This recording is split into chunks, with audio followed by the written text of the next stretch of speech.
What is up guys, Catswag here, bringing you another video. Today's video is going to be quote-unquote the best endgame build, which is the Starmetal Kukri combined with the Tall Man's Finger build. Now let's start off with the skills. We're using Piranha's Piranado, we're using Fetish Army Tiki Torches, Spirit Walk John, Summon Zombie Dog Burning Dog, Big Bad Voodoo Slam Dance, and Gargantuan Wrath Protector. For the passives we're using Midnight Feast, Zombie Handler, Pierce the Veil, and Grave Injustice. Piranado to group up the mobs, Fetish Army Tiki Torches because we're going on fire build, Spirit Walk John to escape, Summon Zombie Dog Burning Dog because we're also going on fire build and we have the Tall Man's Finger, Big Bad Voodoo Slam Dance, and Gargantuan to be our elite killers, using both Midnight Feast and Zombie Handler to buff our Zombie Dog, Pierce the Veil for the damage, and Grave Injustice to reduce the cooldowns of our skills. For the items, now, you need the Tall Man's Finger and the Starmetal Kukri. These are the only two items that you need to make this build possible, as long as the Mask of Jerem. Task and Theos are, you don't really need them. You want 3 Pierce Argylls. We're not using a Ring of Royal Grandeur, since we have to use a Unity combo, and the Tall Man's Finger. So, you know, a decent neck, Mask of Jerem, preferably with high pet damage and crit chance. Argylls braces with fire damage, aimed vit, and crit chance.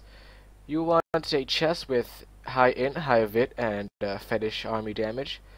For the shoulders, you want high int, vit, armor, reduced cooldown, and fetish army damage as well. Tasker and Theos, Witching Hour. For me, I use it because of the attack speed and crit damage. I use 2-piece canes with the extra attack speed. Unity along with my follower. Ucapian Serpent along with our Zombie Dog, which reduces the damage we take. Along with the Ucapian Serpent and the Unity, we get a total of 80% damage mitigation, which is a lot. With only 8.4 million toughness, I barely ever die. And the key to the build is the Starmetal Kukri. Reduce the cooldown of Fetish Army and Big Bad Voodoo by 1 second each time your fetishes deal damage. Now, this is probably the best item for T6 farming, aside from the Rental Flare. Actually, this is probably the best build, the best item. Now, for the gameplay, what you're going to see me do is I'm going to summon Fetish Army Tiki Torches and Big Bad Voodoo. When you see a pack, I'm going to group them up with Piranado. And since I have the Starmetal Kukri, it's going to reduce cooldown of Fetish Army and Big Bad Voodoo, so I can reset it. Yeah. Okay, so passives, we're using put the rest into movement speed until you have 25%, put the rest into int. Offense, you want to get much attack speed until you hit 1.88, which I barely have. So attack speed, crit chance, crit damage, depending on your gear. Defense, you want to put it in life, armor, resist, depending on your gear. Utility, this really doesn't matter. Okay, so let's go into a demonstration. Let's kill the data miner. Yes, so this is the best build for the Witch Doctor. Hands down, it is the best build. There is no other build that even comes close. Maybe the Rental Flare build, that's the only build that actually comes close, but this is the best build. So summon your dog, group them up, summon fetishes. This pack, see, T6 is nothing. It's really easy to do anything. Okay, summon Big Bad Voodoo and the mobs. And 1.86 million damage. That's basically going to be your normal damage, since you're going to be standing in Big Bad Voodoo almost the entire time. As you can see, my cooldown for Big Bad Voodoo and Fetish Army reduces by a lot.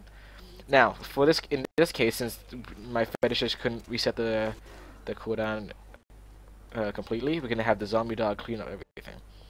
So yeah, Grave Injustice will reduce the cooldown if that happens. So yeah, summon fetishes, summon Big Bad Voodoo if it's when it gets off cooldown. This clears T6 around 10 to 11 minutes depending on the mobs. I don't really want to activate the job, so I'm just gonna look for the boss. I could just kill trash. I don't have to do the boss. Yeah, okay, there we go. Yeah, so as you can see, it clears trash really well. So yeah, I'm just gonna go test this out on Elite. Go to Festering Woods, yeah. It's a good place to find elites.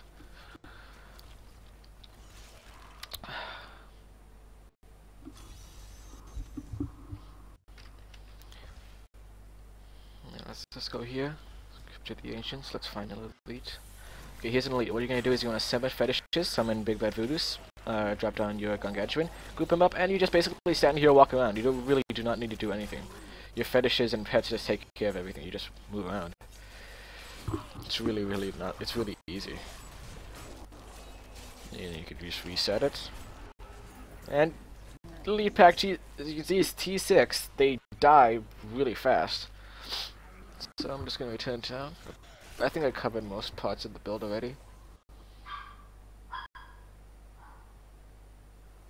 I guess I can cover some variations. You can go a poison build too. It's absolutely fine. You can run the rabbit dog along with the poison fetish headhunters, I believe it is. I mainly like the zombie dog, burning dog, because it gives a lot of AoE, and the fetish army tiki torches.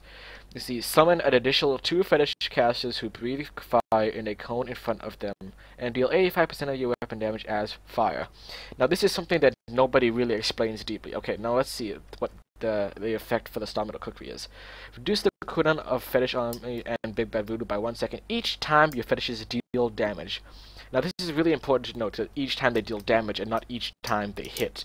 So, you will see these, when I summon the fetish army, you'll see two fetishes that breathe fire. Now this has a relatively normal AoE area of effect, which can hit, you know, quite a few mobs, which reduces the cooldown a lot. If I did not have that, I would probably have a really bad uptime on fetish army.